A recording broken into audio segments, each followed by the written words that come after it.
I came across this story just by scrolling through my Instagram stories, and let me tell you right now, these two right here, they are about to go down very hard for the, I guess you could say, unintentional crime they committed, but it was a crime nonetheless.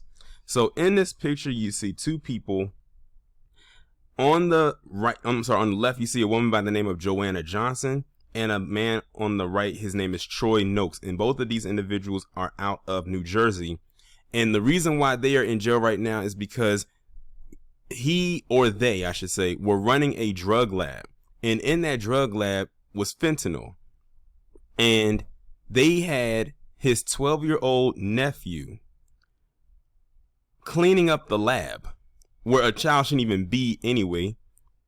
They had him cleaning up the lab, and the boy ended up overdosing from the fentanyl.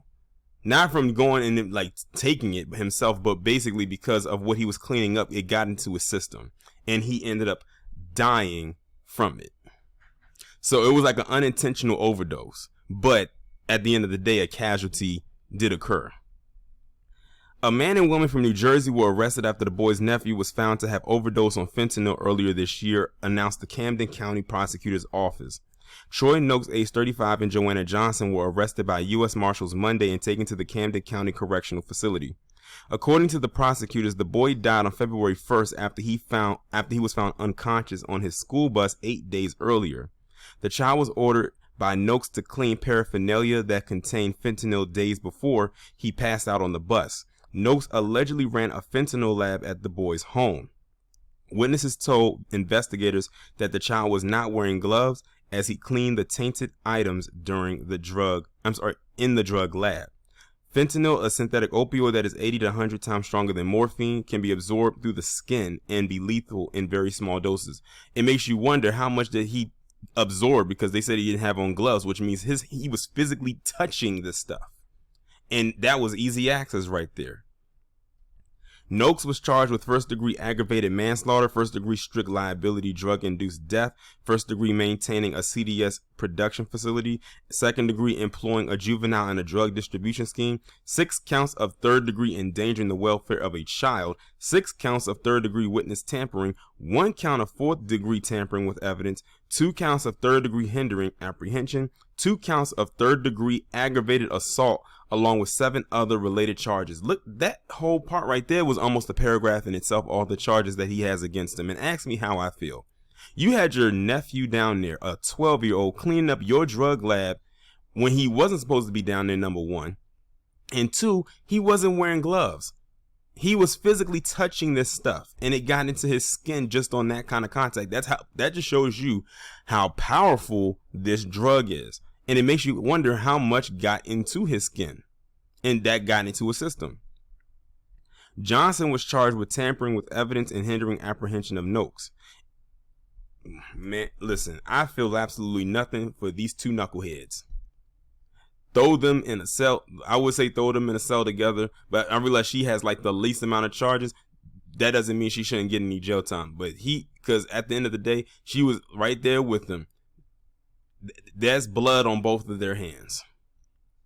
This is a common case of certain kids shouldn't be around certain people. Now, this was not his child, but at the end of the day, that was like in a basement or something like that. What were you thinking? What were you seriously thinking, allowing a little boy to but to clean this lab up? And then if you had him doing it, why didn't you have him wearing gloves? But at the end of the day, he shouldn't have been down there in the first place. He should have been nowhere near that. He shouldn't have even been in the house, honestly. And now, because this happened, not only does he have blood on his hands because his nephew is dead, but now he has all of this going on because all those charges are stemming also from him having those drugs down there, knowing he's not even supposed to be distributing those drugs. And you know what they do to the drug dealers who are the ones pushing fentanyl, and if the person ODs and dies, which is exactly what happened with his nephew.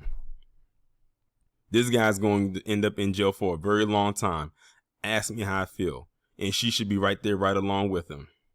Don't take it lenient on her because she only got one little rinky-dink charge. She was right there. Here I am thinking this just happened maybe days ago. They said this happened back in February, but they're just now charging him or charging them. Man, RIP to that little boy though. He did not deserve that to happen to him. He was in the care of some idiots, clearly, and now he's unfortunately deceased. Y'all let me know what you think about this down in the comments. Like, share, subscribe if you are new. Make sure you hit that bell to be notified whenever I upload a new video or go live.